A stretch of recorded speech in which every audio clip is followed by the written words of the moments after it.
Hello friends, welcome back to our YouTube channel. अभी हम लोग यहाँ पे एल&टी लार्सन एंड टर्बो लिमिटेड की एनालिसिस करेंगे एंड इस वीडियो में देखेंगे कल के दिन मीन्स यहाँ पे 19th ऑफ सितंबर को किस तरीके से प्राइस एक्शन पैटर्न बनाएगा और इसके इंपॉर्टेंट लेवल्स कैसे रहने वाले हैं।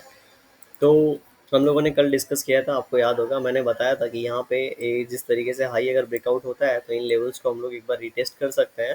ठीक है, और इन लेवल्स के आसपास आने के बाद हम लोग को थोड़ा सा नीचे आके इस तरीके से प्राइस एक्शन पैटर्न बना के जाएंगे तो यहाँ पे ये सस्टेन करेगा। इसके पीछे दो तीन कारण थे, फिर से हम रिपीट कर देते हैं।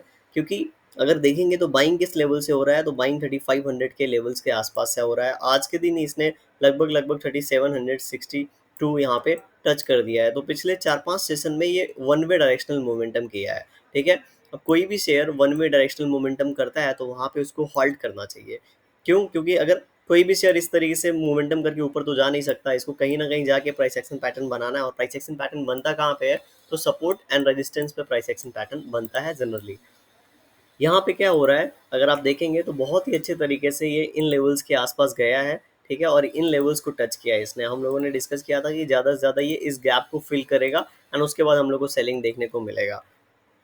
अब दो चीज़ें होनी थी, एक तो यहाँ पे एक यहीं पे रुक गया होता। ठीक है, एक छोटा कैंडल बनाया होता, उसके बाद ब्रेकआउट दिया होता तो ये ब्रेकआउट हो सकता था ऊपर की ओर देने के बाद इस तरीके का यहाँ पे रुकावट होता है जैसा अभी रेजिस्टेंस लिया है। अब आज के दिन एक अच्छा ग्रीन कैंडल बना दिया है तो इसकी वजह से क्या होगा, यहाँ पे अगर आप देखेंगे तो ये ज़्यादा स्ट्रेच हो गया है। 4-5 दिन मतलब पूरा का पूरा ये 4-5 दिन ये ज़्यादा स्ट्रेच हो गया। स्ट्रेच होने के बाद की वजह से क्या होगा, यहाँ पे इसको हॉल्ट करना पड़ेगा। अब जब ये हॉल्ट करेगा तो इसका जो नेक्स्ट इमीडिएट सपोर्ट होगा उस पे जाके ये सपोर्ट लेने की कोशिश करेगा एंड उसके बाद ब्रेकआउट देने की कोशिश करेगा। इसके पहले का प्राइस एक्शन पैटर्न देखेंगे तो ये इस तरीके से नीचे आया, फिर ऊपर जाने की कोशिश किया तो ये हुआ।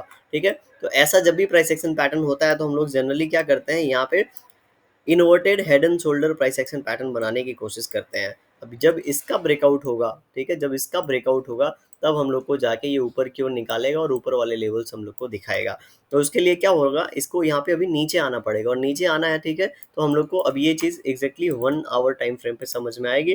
फिर हम लोग 15 मिनट टाइम फ्रेम पे अपने लेवल्स जाके देखेंगे। 1 आवर टाइम फ्रेम पे आ गए। ठीक है, मैं इस चीज़ की बात कर रहा था। चलिए एक ट्रेंड लाइन ले लेते हैं। ठीक है, और हम लोग इस पॉइंट को मैच करते हैं इस तरीके से जैसे। ओके, ठीक है, वन डे टाइम फ्रेम पे जाके इसको। ओके, ठीक है, ये दोनों पॉइंट्स हमारे लिए काफ़ी इंपॉर्टेंट हैं, ये दोनों पॉइंट्स। अब हम चलते हैं 1 आवर टाइम फ्रेम पे।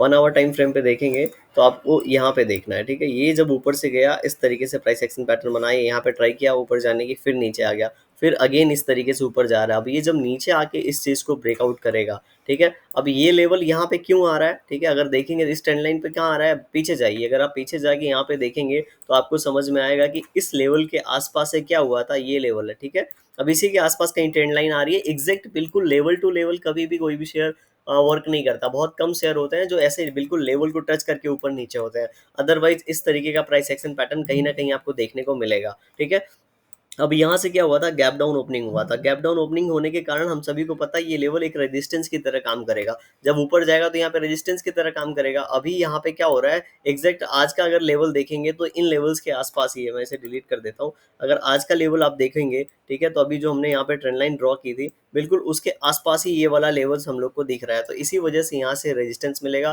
जब इसको ब्रेकआउट करेगा तब जाके हम लोग को ये वाले लेवल्स देखने को मिलेंगे।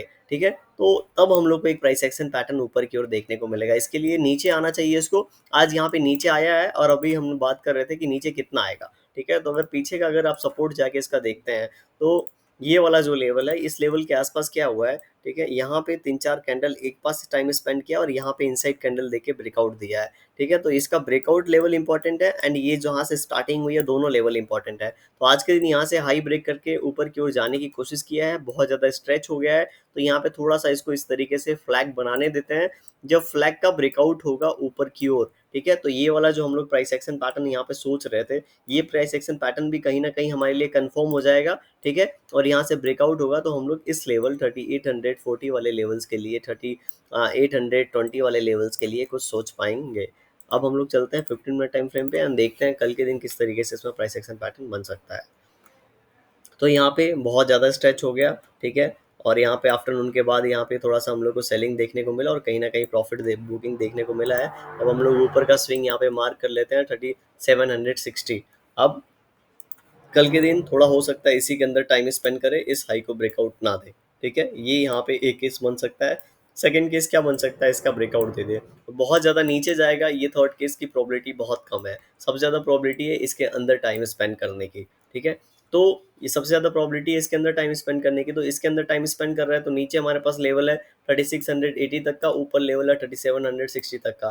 ठीक है, तो ये एक बहुत ज़्यादा वाइड रेंज है, तो इसके अंदर कुछ करेगा तो हमें कुछ करने की ज़रूरत नहीं है। लेकिन अगर ऊपर 3760 का अगर ये ब्रेकआउट देता है, ठीक है, 3660 का ब्रेकआउट देता है तो हमारे लिए इंपॉर्टेंट लेवल हो जाएगा 3700, लगभग लगभग 75 तक। 3775 तक ऊपर ऊपर इंपॉर्टेंट लेवल हो जाएगा। हो सकता है इस लेवल के आसपास जाए यहाँ से।